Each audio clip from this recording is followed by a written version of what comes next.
masasabi nyo sa experience nyo sa pag-akyat natin sa bundok? Para naman sa kaalaman din ng mga fans at mga sumusuporta sa inyo.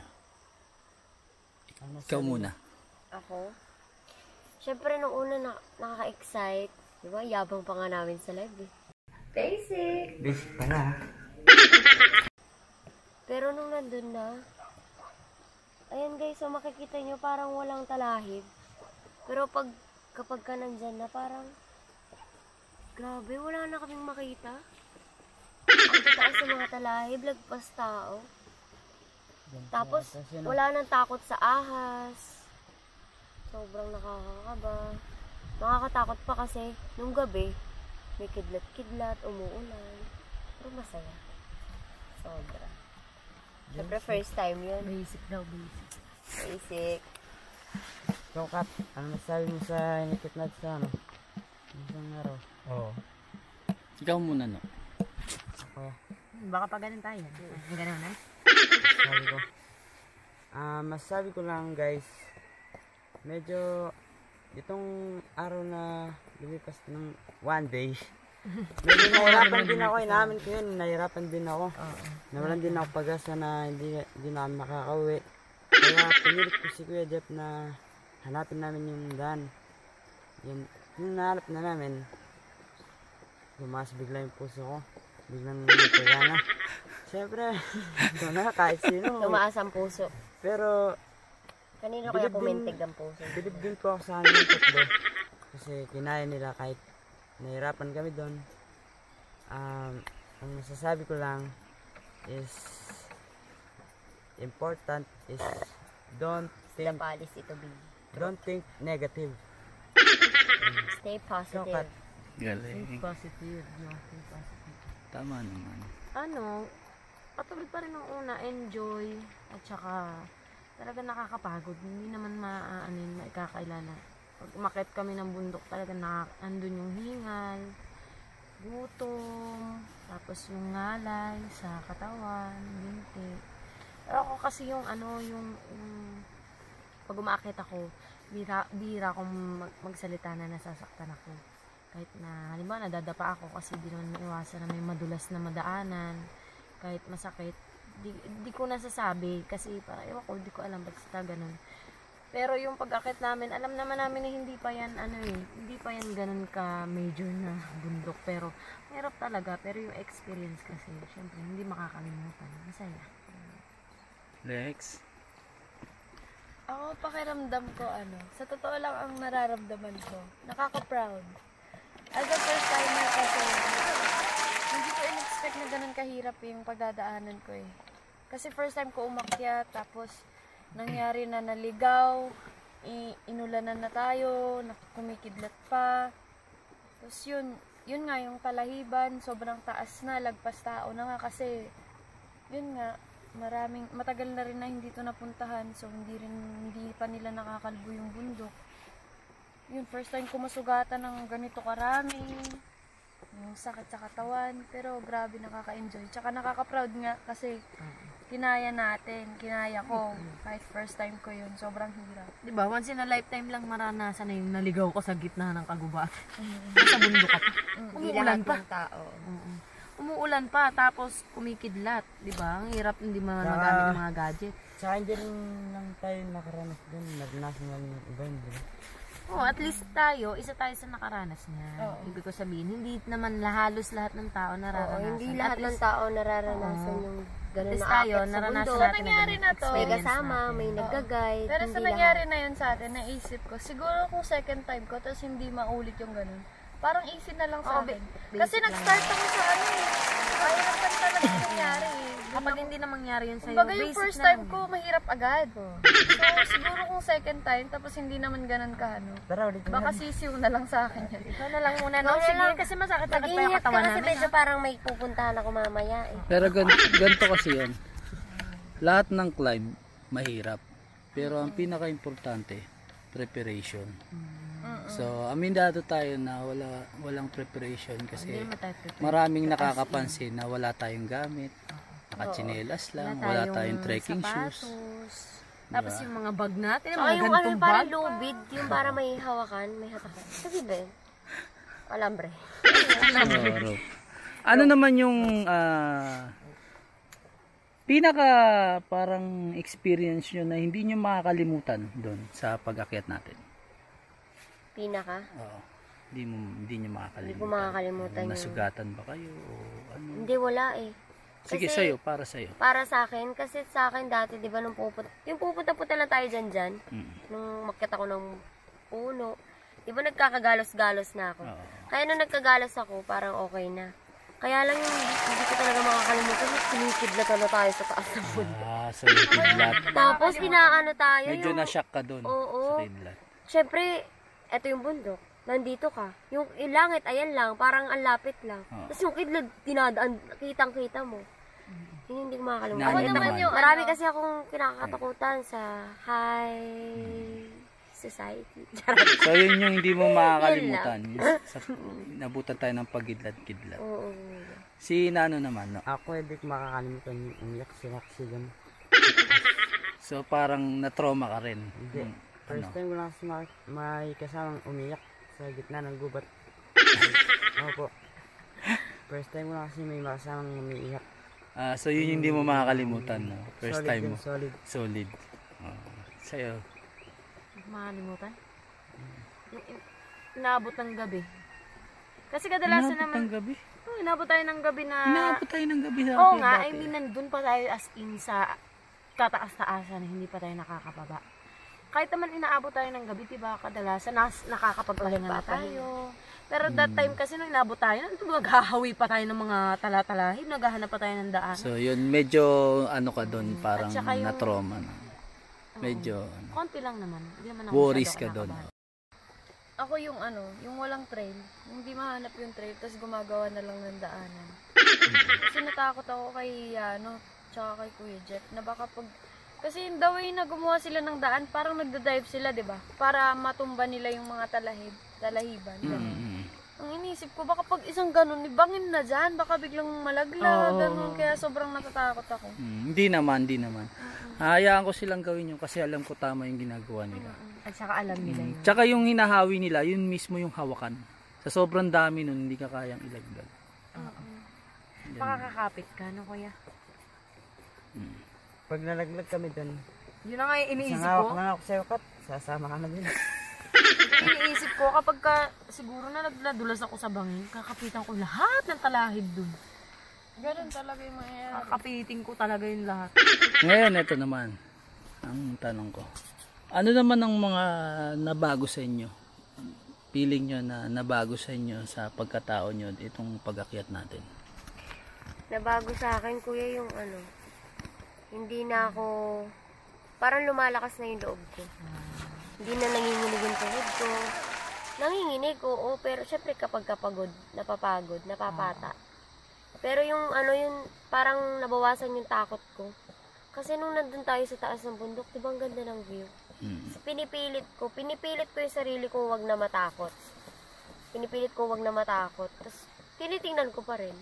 Tapos, nung nakakaya ko, meron ka ba? Pero nakakaya ko na. Yun siguro isa sa mga nabago sa akin. Kali. Sinano naman? Kaya nabago sa akin. Dati nung umakit tayo, di ba, agad ako pinagpapawisan. Pag naglalakad tayo pataas. Ngayon, kuya, nabago sa akin, hindi na ako masyadong pinagpapawisan pag pataas na. Grabe, Hindi niyo ako napansin. Sana all. Nung naglalakad tayo, hindi man ako pinagpapawisan. Sana all nga kami Tapos, tumatagakta. hindi man po ako nabago sa akin, hindi na ako napapagod. Tayo ako nalakad. Dati Galing. pinagpapagod. Ito yun. Magaling siyang tawag. Sikat Parang naman. na-immune ka, na-immune. Ako, yung... Natutunan ko syempre yung ano, yung magtiwala. Nabago. At Nabago sa'yo. nga, yung magtiwala sa kasama. So yun yung pagbabago. Ako yung lakas ng loob. Kasi nung talagang umiiyak na ako, sobrang wala na. Pinanghinaan na ako ng loob. Parang na-lose na yung hope ko, ganon. Pero after ko umiyak, ang nakikita ko na nag-e-effort si Kuya Jeff, tsaka si Nano, si Kuya nga, para gumawa ng paraan. Kasi nakikita nilang tayong tatlo para sa atin eh. Gusto na nilang makauwi kasi hirap na tayo.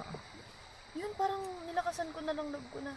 Mga kasama ko nga, pagod na si Nano, Sila si yung Kuya Jeff. naghahanap. Oo, nilalakasan pa din nila yung loob nila kahit pagod na para makauwi. Tapos ako, ganito, sabi ko, kaya nung afternoon, nakipag-cooperate na ako, diba? Nung pinatahan ako ni Kuya, sinabi ko na lang na, sige, antayin ko na lang mahanap yung daan, tapos ganun na lang. Go with the flow. Kasi magkakasama naman din tayo, at least kompleto tayo. Totoo naman yun. So, kay Jeff naman, Jeff, Oo, kuya. anong masasabi mo sa muli nating pag-akyat? Isa muna dyan. Hindi naman, kuya. Hindi, teka, isang sigaw muna dyan. Masikan team! Yun. Ako naman, kuya. Para sa akin. Basic lang sa akin yan, kuya. Oo, kuya. Yan ang tunay na Kung basic, hindi nga ha. daw nila kami kasama, Ako nakauwi na peke, sila. Pakinggan niyo siya. Aga oh. sila nakauwi. Ako naman, para sa akin, ako lang mag-isa. Kaya kung kahit bangin, kahit ganun pa, kahit taas pang ganyan, Oo. makauwi ako. Alang-alang mga pamilya ko. Kahit namumuso lang ako, naghahanap lang ako ng buhay namin, parang Hanap buhay, oh. Para buhay. parang hanap buhay namin. Oo. Namumuso lang kami. Parang normal lang sa'yo yung ganyang gawain. Kuya, okay lang sa akin yan kahit ganyan lang daan. Walang kwenta sa amin yung ganyan. Kahit Parang namamasyal ka lang. parang nakikita mo lang sa amin na, Yun na, normal na sa'yo yun. kuya. Ako naman, isbilp naman ako Oo. sa kanila tatlo na kinaya talaga. Yun. Kinaya talaga Ano, Bilang believe sa sa inyo si Jeffrey, ah. na nakita ko sa kanila Masikan na yan. bilib ako sa kanila. May tanong naman ako sa inyo. Medyo nawalan ba kayo ng kumpiyansa sa amin tatlo nung time na umakyat tayo? Sa'yo muna. Ako? Hindi. Ano yung kumpiyansa ko eh? Parang tiwala. Nawala ng tiwala. Nawala ng tiwala. Kasi di ba kuya pinanood mo na sa amin yung pag-akyat na ng bundok? Oo. Kaya alam ko na. meron Napanood niya kasi. Oo, alam ko na meron kayong experience dito sa bundok. Saka ito, alam ko naman na palaging minamanilang nila yung bundok eh. Oo, siguro nawalan ako ng pag-asa nung hindi na natin mahanap yung daan. Yun. Nawalan ako ng pag-asa. So, inamin mo medyo nawalan ng Oo, pag-asa. medyo nawalan ako ng pag-asa. Pero nung naghahanap kayo, parang nagkakaroon ulit. Ganun. Sa'yo naman. Hindi naman. Very Hindi good. man ako wala ng Si Lex. tiwala naman ako sa kanila. Ako kuya, oo. Nung una kasi, nung time na umiyak na ako, kasi halo-halo na mixed emotion na ako eh. Gutom, pagod, yung kaba na baka abutin tayo ng maga doon, hindi tayo makauwi ng mga gabi na yun. Tapos, una sa lahat, hindi Natakot ko ka kayo ba? Ano nakakasama bang sa pumasok bundok. sa isip mo? Hindi ko kayo nakasama sa bundok. Kaya nga, Hindi ko natakot alam kung ka. anong kakayanan nyo. Ano ang pumasok sa isip mo nung natakot ka? Time na natatakot ka? Kasi kuya, may trauma ako sa pagkawala. Kwento mo naman. Nung bata ako, nawala ako sa sementeryo.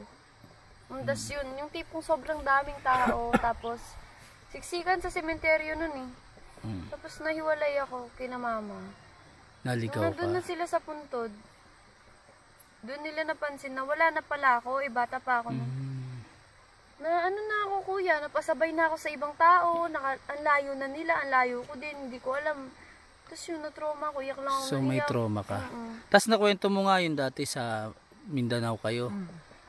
Di ba? Oo kuya. Sa Actually, Marawi. hindi ako doon lumaki. Hindi ka doon lumaki. Pero doon ako natira kayo pinanganak. doon. Tapos sila Doon ka ba pinanganak? Oo kuya. Sa Kaya Cotabato pala ako pinanganak. talagang aware ka, no?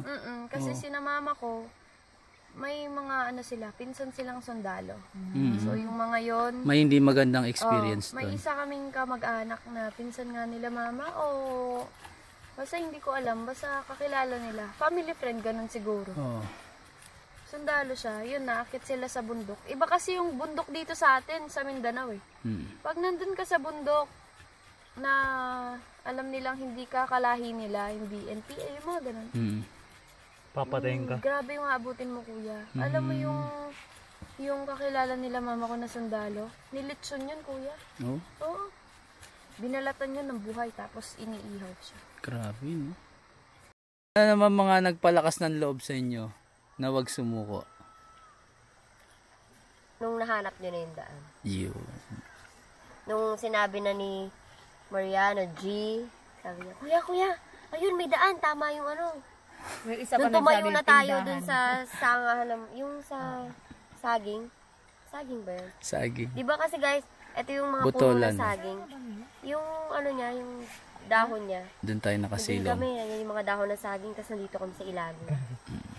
Tapos, nung pagtayo natin doon ako na nagkaroon ng pag-asa na, yes, makakauwi. Ganon. Nung nakita yung daan. Yes, sir. Si Lex. Ano nga ulit yung kuya? Yung nagpalakas ng loob sa inyo, yun na yung nakita na yung daan. Nung sumigaw na si Kuya Jeff na, no, sabihin mo sa kanila, dito na. Tapos sabay sinabi sa atin ni ano na, ayun na daw. Tapos nung chinek na talaga, tinanong ko sila pa ulit-ulit, kuya, ito na ba yun? Baka hindi na naman ito yun. Tapos sabi nila, ito na. Sabi ni ano, alam ko na to, malapit na tayo sa kubo ng auntie ko, sabi niya.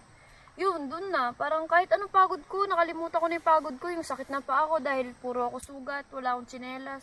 Pero nung sinabi na nahanap na daw yung daan, excited na ako umuwi. Kaya talagang, oo, sige na, tara na. Ganun. Ako, yung mais. Masarap yung mais. Masarap yung mais. Talaga, yung nakarating na tayo dun sa kubo. Nagutom ako. Masarap yung mais, kuya. Oo nga, di ba, Jeff? Oo. Mas masarap yung mais. Jeff, ay tanong naman ako sa'yo. Ano, kuya? Ano namang masasabi mo sa kanila? Including kasama na si Mariano kasi alam naman natin na to hindi to sanay eh. Nakita naman natin, di ba? Ano naman masasabi mo sa kanila? Palagay mo. Kahit sa kanilang tatlo muna pala. Sige. Anong palagay mo? Makakasurvive ba sila sa bundok kung sila lang nandun? Ako naman, kuya, na napapansin ko naman sa kanila, kaya naman. Kaya naman. Yun naman na yung isa, number one isa, yung nakikita ko sa kanya yung isa, yung kasama natin isa. Sinong isa? Ayaw mong pangalanan, no? Sige. Para kala nila hindi na tayo makauwi. Ako naman, inisip ko, bilang ako naman, Medyo nawalan sila ng tiwala. Oo. Parang ganun. Ah, okay. Ako naman, Naintindihan ko. para sa akin naman, aanapin ko talaga yung daan Oo. para sa atin na makauwi tayo, na okay na daan sana.